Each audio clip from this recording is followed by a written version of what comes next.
भाई अस्सलाम वालेकुम। अस्सलाम वालेकुम। वालेकुम सलाम रहमतुल्लाहि व बरकातहू। बार बार खुश आमदीद।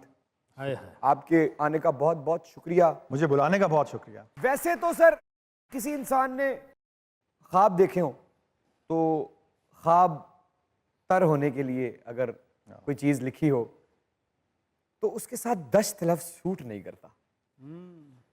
लेकिन आपके करियर के साथ दश्त की 17वीं एपिसोड सर, क्या बात है। 17वीं एपिसोड की रात 8 बजे जब आप एक हसीन मंजर बन के लोगों की आंखों से टकराए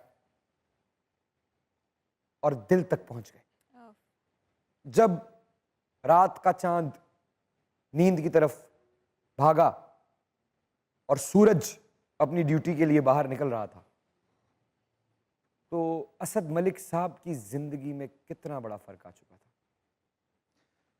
मैं सिर्फ एक इंसिडेंट से बताऊंगा कि फ़र्क कितना बड़ा था। मैं उन दिनों में लाहौर में जाया करता था रेस कोर्स पार्क में रनिंग करने के लिए, और ज़ाहिर है जो लोग आने जाने वाले होते हैं वो तो आहिस्ता आहिस्ता 6 महीने साल में वो अच्छी तरह शनासाई हो जाती है। कभी कभी कोई स्माइल भी दे देता है और कभी कभी कोई सलाम भी कर देता है। और बंदा लड़का हीरो हो, फिट हो तो स्माइलें जरा ज्यादा मिल जाती हैं। हैं सर? हाँ जी, अच्छा।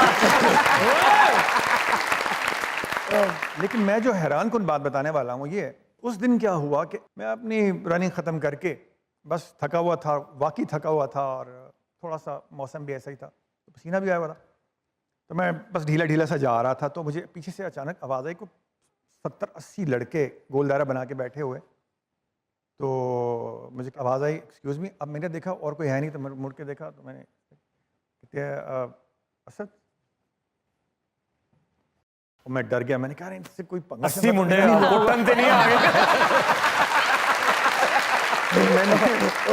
मैंने थोड़ा सा डरते डरते मैंने कहा 70-80 है, मारेंगे क्योंकि मारेंगे तो 70 पड़ेंगे।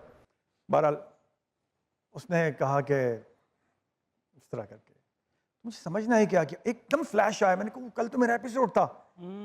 1.5 मिनट की वो एंट्री थी, 1.5 मिनट एंड में, और वहीं पे वो खत्म होता था। तो सर वो जो 1.5 मिनट की एक एंट्री थी जिसने 1.5 मिनट में कभी ना मिटने वाली एक पाकिस्तानी तारीख को जन्म दिया, वो अगर थोड़ी सी परफॉर्मेंस सर, मैं ना आपका छोटा भाई हूं, मेरी बात अगर आप टालेंगे तो कसम से सारे मुझे बातें सुनाएंगे कि असद भाई ने तुम्हारी बात नहीं मानी।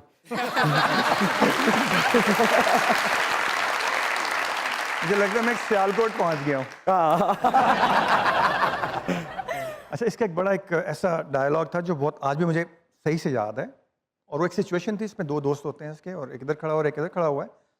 वो उसको कोई मशवरा देते हैं, उसको समझ नहीं आती और पसंद नहीं आता, तो उसको जवाब देता है। वो कैमरा सामने वाला है आपका, उधर जवाब देता है, एक यहाँ है और एक यहाँ है। यूं टर्न होता है, कहता है गुर्बत बाज की नस्ल को चिड़िया की नस्ल में नहीं बदल सकती। याद रखो, मैं बाज हूं, बाज। चिड़िया बनकर जीऊंगा तो कोई मुझे भी अपने ड्राइंग रूम का डेकोरेशन पीस बना के रख देगा, और मैं डेकोरेशन पीस बन के जीने का रवादार नहीं हूं। याद रखना, तुम भी।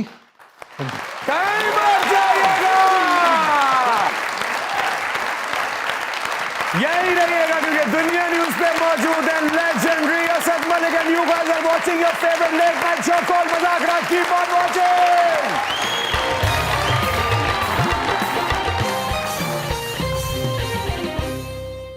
Welcome back to Muzakarat. एक बार फिर गुफ्तगू का सिलसिला वहीं से शुरू करते हैं जहां से हमने रोका था, इमरान अशरफ के साथ। अरे क्या बात, क्या बात,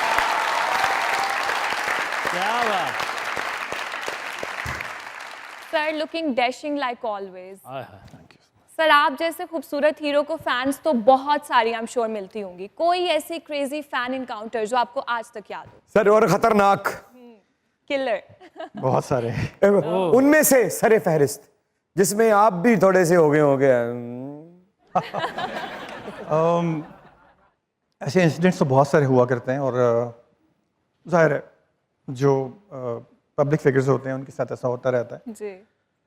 वो एक बार कोई मोहतरमा थी, वो घर आ गई, तो मेरे भाई ने उसको ऊपर इंटरसेप्ट कर लिया तो मैं खड़ा हुआ सुन रहा कि वो क्या बात हो रही है, क्योंकि मैं तो सामने नहीं आना चाहता घर में। मैंने कहा था बोल दो नहीं है। घर कैसे पता चला मैं नहीं जानता। हाँ। तो अंदर खड़े होकर मेरे भाई से कह रही है, मैं तो उनसे मंगनी कर चुकी हूँ। और मेरे भाई के पैरों के नीचे से जमीन शायद निकल गई होगी, मेरे भी निकल शायद गई। नहीं सर, मेरी भी निकल गई। शायद नहीं सर। तो कहते क्या, उसने बताया नहीं उन्होंने। तो कहते कि भाई मैंने अपनी तरफ से, मैं तो करती हूँ ना, मेरी मंगनी हो चुकी है उनके साथ। वाह।